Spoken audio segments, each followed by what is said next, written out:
I'm Kelly with the Suburban Soapbox, and today we are making cream chipped beef.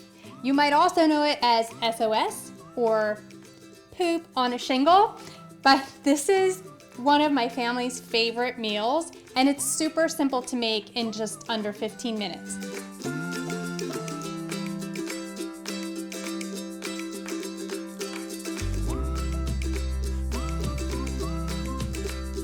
To make your cream chipped beef, all you're going to need are a few simple ingredients: garlic powder, flour, some butter, milk or half and half, even heavy cream would work, nutmeg, ground pepper, and dried beef. Dried beef is a ground up beef that's formed into like a tube and then sliced, so it's like pepperoni. It's shelf stable, so it looks like this. You can buy with the other canned meat products like canned chicken and canned like beef stew or canned tuna, but it's actually, this is a Depression era recipe. It's very, very, very inexpensive to make, and you're using mostly shelf stable ingredients. So other than the dairy, the butter, and the milk, everything else you're gonna find in your pantry. So to get started, we're going to slice up the beef just so that it's not in big sheets, not in big pieces in your gravy. So essentially we're gonna be making like a cream gravy. So if you've ever had sausage gravy or like, I don't know, shrimp or grits or something like that, it's a gravy that's made kind of similar to the way you would make those types of gravies. And we just want to slice up some of this before we get started because the recipe moves very, very quickly once you get started. My husband loves chipped beef. He orders it anytime we go out to a diner. I was not as big of a fan growing up, but I've learned to love it over time, and that's because I started making it myself. So we're just gonna melt the butter in the skillet. Our butter is now melted in the pan, so we're just gonna sprinkle in some flour. And again, this is gonna make your gravy nice and thick. So you can just dump it all in, and then we're gonna whisk it and just cook it a little bit until you'll smell like a nutty flavor. We need to cook out the flour flavor. You don't want it to taste like flour. You just want the flour to be there to make your gravy like nice and thick and creamy. You'll be able to smell your butter becoming nutty and not really taking on that flour flavor anymore. If you've ever eaten raw flour, it's kind of nasty. But don't go too long or it will burn and you'll have to start all over again. All right, you'll see like it's starting to turn like a golden brown color, and that is exactly where we want it to be. This is when you want to add your milk because you're on the way to burning, but this is like the sweet spot. So turn the heat down a little bit, switch hands because you need to whisk, whisk, whisk while you're adding the milk.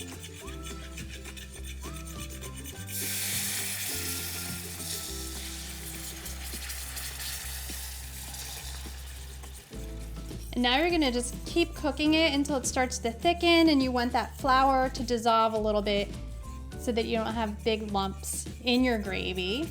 This will make sure that it's nice and smooth. And I like to add the milk a little bit at a time just to make sure that we're getting it to the right consistency. You can see it's really smooth, starting to thicken up really nicely. All right, I'm just gonna add the rest of the milk, and it's getting to be really thick, nice and creamy. And then I'm gonna whisk in the other ingredients with my fork, not my whisk. We have nutmeg. I'm gonna add the nutmeg. I like to add nutmeg to like any cream type sauce. It just kind of gives it like that flavor. You don't really know what it is, but it makes it taste pretty amazing. So you don't wanna let it boil. We're gonna move it off the heat onto a pot holder. This burner just gets away from me. Just stir it a little bit. You want to get all that nutmeg in there, and then we're going to add some garlic powder just for a little added flavor. I don't believe that garlic powder is traditional in cream chipped beef, but I really, really, really like the flavor of it. And then we're gonna add some pepper. If you're a pepper person, you can add more pepper. If you're not, add less. That's why I like cooking at home. You can kind of make everything your own. Add a pinch of salt. Not a ton, because you're gonna add your beef. And now we're gonna add this whole thing in here. And just stir that all together. And it looks exactly like its name, SOS, or poop on a shingle, or POS, which could be something else entirely. We won't go there. And that is it. How simple is that? So I like to serve it over toast.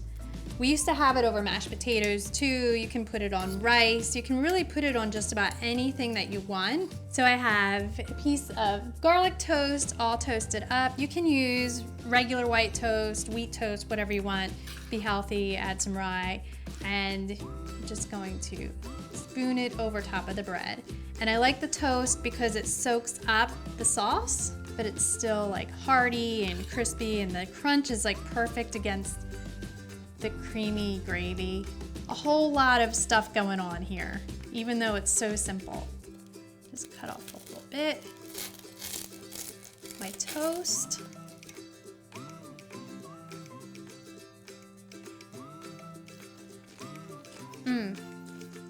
That is so good. Perfectly creamy, no lumps, really smooth.